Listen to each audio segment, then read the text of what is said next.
ද්‍රව්‍ය කියන්නේ ඔව් දැනට පවතින භයානකම ජාතිය හතුරා.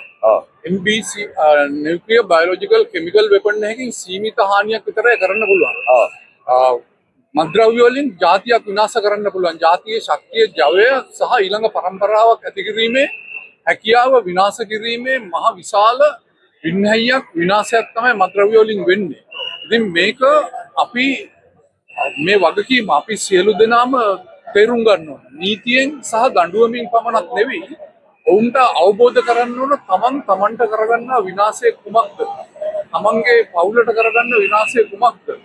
ඒ වගේම සමාජ ආර්ථික පරිහානිය කුමක්ද කියලා අවබෝධයෙන් මේ වතුරෙන් සරල කොටස් විදව ගන්න පුළුවන් නම් ඒක මම හිතනවා ලොකු අචීව්මන්ට් එකක්. නීතියෙන් සහ දඬුවමින් මර්ධනය කරන්න පුළුවන් යම්කිසි ප්‍රමාණයක් පවණයි.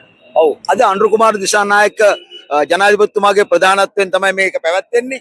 මොකද ඒ ගැන කියන්න තියෙන්නේ? මේක ජනාධිපතිතුමාගේ මට්ටමේ ලංකාවේ පළවෙනි පුරවැසියා මේ වගකීම මේ භයානකකම අවබෝධ කරගෙන ඇත්තටම මේකට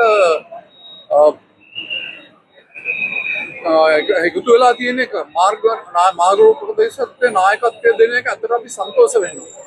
එතුමාගේ කැපවීමට අපි අපේ දායකත්වය දීලා මේක ජාතියක් හැටියට අපේ හෙට දවස හැටියට අපි ක්‍රියාත්මක වෙන්න ඕන.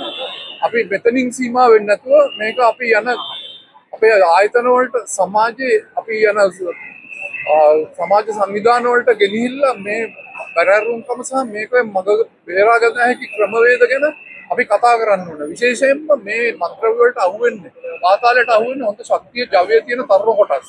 එතකොට අපි දකිනවා අපේ ලංකාවේ තරුණයන්ගේ ශක්තිය ජවය කොහොමද කියලා මේ ආසියානු ක්‍රීඩාවලදී.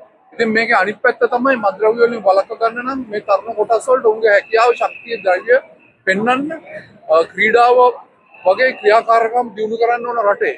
අසුගිය කාලේ පොඩි අඩුවක් තිබ්බා. මොකද ඇඟට ටිකක් අපේ භාෂාවෙන් කියන උණ තියෙන කට්ටියට තිබ්බා තනක් යුද්ධේ. ගිහිලා වැඩ පෙන්නන්න වීරත්වයටපත් වෙන්න. දැන් ඒ අවස්ථාව නැති වෙලා යන නිසා අපි මේ තියෙන අපේ ලංකාවේ අයගේ බලන්න ඉන්දියාවගේ රටවල් පරද්දලා පළවෙනි දෙවෙනි ස්ථාන ගන්න ශක්තිය ජවයේ තියෙන කොල්ලෝ කෙල්ලෝ ඉන්නේ. ඒගොල්ලන්ට හරි මාර්ගය හම්බුනේ නැති වුණොත් ඒගොල්ලන් කොතනද ඉවර වෙන්නේ? ඒගොල්ලන් නිකන් ගෙදර ගිහිල්ලා අතපය බැඳගෙන කෑම එකක් කාලා උඩ බලාගෙන ඉන්න. ඒගොල්ලන්ගේ ශක්තිය ධවය මුදාහරින්න ක්‍රමවේද හොයනවා.